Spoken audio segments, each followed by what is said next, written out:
Easy PG. Hi అండి, welcome to our channel easy PG. ఈరోజు మనం కలాకాని ఎలా చేయాలో చూద్దాం. దానికోసం ముందుగా ఒక ప్యాన్ తీసుకుంటున్నామండి. తర్వాత దీంట్లోకి 1 లీటర్ పాలు తీసుకుంటున్నామండి. మేము ప్రీవియస్ టైమ్స్ ప్యాకెట్ పాలు చేయడం వల్ల అంత బాగేం రాలేదండి. సో ప్యాకెట్ పాల కన్నా విడిగా నార్మల్గా దొరికే పాలని ప్రిఫర్ చేయడమే బెటర్. తర్వాత ఈ పాలల్లోకి ఒక 1/2 చెంచా బేకింగ్ పౌడర్ వేస్తున్నామండి. తర్వాత దీంట్లో ఇంకొక 2 స్పూన్ల నెయ్యి వేస్తున్నామండి. ఇలా నెయ్యి వేయడం వల్ల మనకి బాండికి సైడ్న అంటుకోకుండా ఉంటుంది. ఈ స్టేజ్లో నెయ్యి అనేది మాత్రం ఆప్షనల్ మాత్రమే అండి. మీ దగ్గర ఉంటే వేసుకోండి, లేకపోతే లేదు. ఈ 2 వేసిన తర్వాత లో ఫ్లేమ్లో మనం ఇంక ఈ పాలని మరగపెట్టుకోవాలండి. మనం ఇలా తిప్పుతూ మరగపెట్టాలి. ఇలా పాలు పొంగిపోకుండా మనం దీన్ని కలుపుకుంటూ చూసుకుంటూ ఉండాలండి. ఇలా తిప్పుకోవడం వల్ల మనకి సైడ్న అంటకుండా కూడా ఉంటుంది. ఇలా పొంగిపోకుండా ఇంతే కలుపుతానే ఉండాలండి. ఇలా పాలని తిప్పుతూ ఉంటే సైడ్న ఎక్కడ అంటకుండా చివరిన మాడకుండా ఈ పాలు కూడా పొంగిపోకుండా మనం ఇంతే కలుపుకుంటూ ఉండాలండి. ఇంకా చిన్నగా మనం అబ్జర్వ్ చేస్తూ ఉంటే మనకి కొంచెం పాలు కూడా కొంచెం డిఫరెంట్గా అవుతూ ఉంటాయి. అంటే దీన్ని బట్టి మన ప్రాసెస్ ఇంకా కరెక్ట్గానే అవుతున్నట్టు. సైడ్స్ మాత్రం మనం ఎక్కువ కొంచెం కేర్ తీసుకోవాలండి. ఎందుకంటే పాలు కొంచెం సైడ్న అలా అంటుకుపోయినట్టు వస్తాయి. దానివల్ల కొంచెం మాడినట్టు ఉంటుంది. ఒకవేళ మనకి కొంచెం బ్రౌన్ కలర్లో వచ్చినా పర్లేదు అనుకున్న వాళ్ళు ఓకే. బట్ కొంతమందికి కలాకాని తెల్లగా ఉంటేనే నచ్చుతుంది ఇది. సో అలా అనుకున్న వాళ్ళు మాత్రం సైడ్న అంటకుండా చూసుకోవాలండి.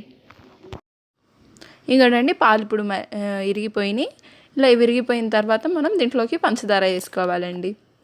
ఈ పంచదార అనేది మనం ముందు మాత్రం వేసుకోకూడదండి. ముందు వేసుకుంటే కొంచెం కలాకాని ఎండిపోయినట్టు అలా కొంచెం వస్తుంది అండి. సో మనం విరిగిన తర్వాత వేసుకోవడమే మంచిది అండి. మేము ఇక్కడ 1 లీటర్ పాలకి 1 టీ కప్పు పంచదార తీసుకుంటున్నామండి. ఈ పంచదార మనం పాలు 2 తగ్గిన తర్వాత వేసుకుంటున్నామండి. ఈ పంచదార వేసిన తర్వాత కూడా మొత్తం కలిసేటట్టు బాగా కలుపుకోవాలండి.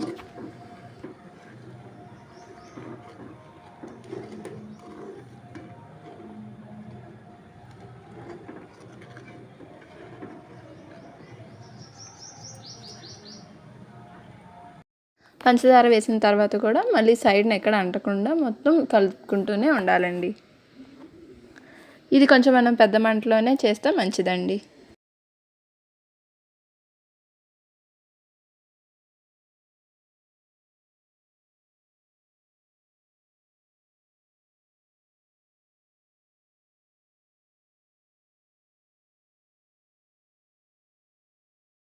అవునండి, ఇప్పుడు చూసినట్టయితే మన కోవా ఆల్మోస్ట్ ఇంకా అయిపోవచ్చిందండి. అయినా కానీ ఇప్పుడు కూడా మనం కొంచెం కలుపుకుంటూనే ఉండాలి. ఇంకా అప్పటికి మొత్తం పూర్తిగా అయిపోతుంది. సైడ్స్ కూడా మాడకుండా ఉంటుంది.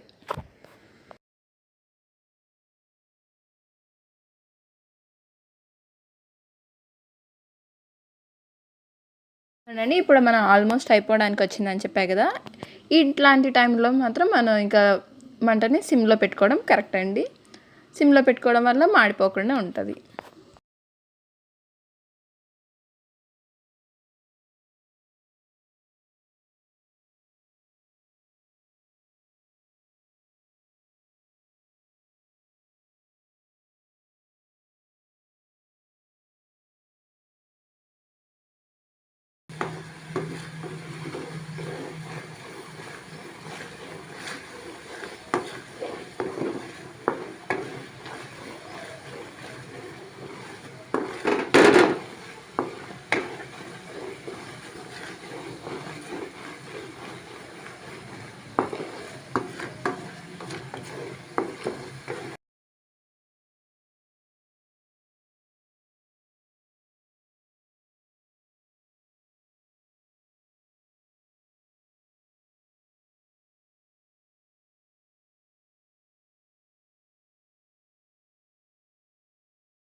అంతే అండి, ఎంతో టేస్టీగా ఉండే అందరు ఇష్టపడే khoa ready.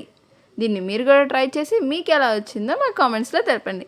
That's it for today అండి. Support our channel easy PG.